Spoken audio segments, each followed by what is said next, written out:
ಈಗ SIT ತನಿಖೆಗೆ ಈಗ ಆಲ್ರೆಡಿ ಆದೇಶ ಮಾಡಿದ್ದಾರೆ.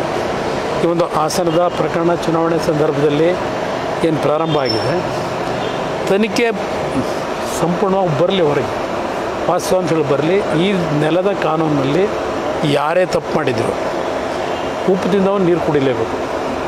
ನಾವು ಯಾವುದೇ ಕಾರಣಕ್ಕೂ ಯಾವುದಕ್ಕೂ ತಪ್ಪು ಮಾಡಿದಂಥ ವಿಷಯದಲ್ಲಿ ಯಾರಿಗೂ ಕ್ಷಮಿಸ್ತಕ್ಕಂಥದ್ದಿಲ್ಲ ಪ್ರಶ್ನೆ.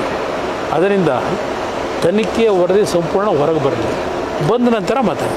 ಅದು ನನಗೆ ಸಂಬಂಧ ಇಲ್ಲ. SIT ತನಿಖೆಗೆ ಆದೇಶ ಮಾಡಿದಾರಲ್ವ, SIT ಅಧಿಕಾರಿಗಳನ್ನ ಈಗ ಅದೇ ಕೆಲಸಕ್ಕೆ ಹಾಕಿದ್ದಾರೆ. ಅವ್ರು ವಿದೇಶಕ್ಕೆ ಹೋಗಿದ್ರೆ ಕರ್ಕೊಂಬರೋದು ಅವ್ರ ಜವಾಬ್ದಾರಿ. ನನಗೆ ಕೇಳಿದ್ರೆ ನಾನೇನು ಉತ್ತರ ಹೇಳಿ? ಅವ್ರು ಕರ್ಕೊಂಬರ್ತಾರೆ.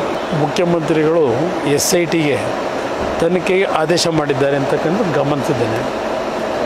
ನಾನಾಗಲಿ ದೇವೇಗೌಡರಾಗಲಿ ಎಂದೂ ಸಹ ಹೆಣ್ಣುಮಕ್ಕಳ ವಿಷಯದಲ್ಲಿ ಅತ್ಯಂತ ಗೌರವಯುತವಾಗಿ ಅವರ ಕಷ್ಟಗಳಿಗೆ ಯಾರಾದರೂ ಬಂದಾಗ ಅವ್ರ ಕಷ್ಟಗಳನ್ನು ಪರಿಹರಿಸಿ ಕಳಿಸಿರ್ತಕ್ಕಂಥದ್ರಲ್ಲಿ ನಾವಂತೂ ಮಹಿಳೆಯರಿಗೆ ಅತ್ಯಂತ ಹೆಚ್ಚಿನ ಗೌರವ ಕೊಟ್ಟಿರ್ತಕ್ಕಂಥದ್ದು.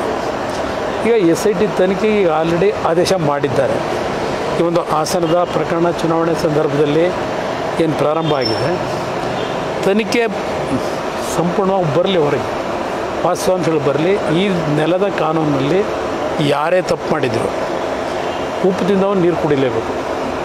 ನಾವು ಯಾವುದೇ ಕಾರಣಕ್ಕೂ ಯಾವುದಕ್ಕೂ ತಪ್ಪು ಮಾಡಿದಂಥ ವಿಷಯದಲ್ಲಿ ಯಾರಿಗೂ ಕ್ಷಮಿಸ್ತಕ್ಕಂಥದ್ದಿಲ್ಲ ಪ್ರಶ್ನೆ.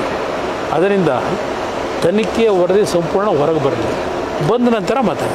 ಅದು ನನಗೆ ಸಂಬಂಧ ಇಲ್ಲ. SIT ತನಿಖೆಗೆ ಆದೇಶ ಮಾಡಿದಾರಲ್ವ, SIT ಅಧಿಕಾರಿಗಳನ್ನ ಈಗ ಅದೇ ಕೆಲಸಕ್ಕೆ ಹಾಕಿದ್ದಾರೆ. ಅವ್ರು ವಿದೇಶಕ್ಕೆ ಹೋಗಿದ್ರೆ ಕರ್ಕೊಂಬರೋದು ಅವ್ರ ಜವಾಬ್ದಾರಿ. ನನಗೆ ಕೇಳಿದ್ರೆ ನಾನೇನು ಉತ್ತರ ಹೇಳಿ? ಅವ್ರು ಕರ್ಕೊಂಬರ್ತಾರೆ.